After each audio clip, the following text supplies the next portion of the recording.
Alright, update. We're about to shove it down.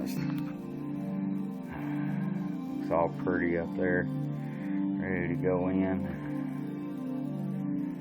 Now let's see, some things I forgot to mention. The EGR crap on the back of the heads, right here. It's not just well, I didn't have a bolt for it, so I ended up just screwing 2 old spark plugs into it and busting the ends off. And they seem to fit just fine. That'll save you some trouble.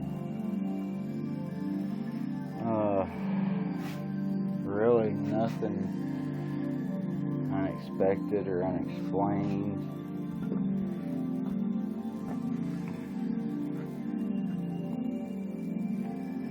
Got to put the engine mounts back on, and we'll suck that sucker right up to the nice transmission. Alright, until next time. You gonna say hi, girl? Guess not. Adios.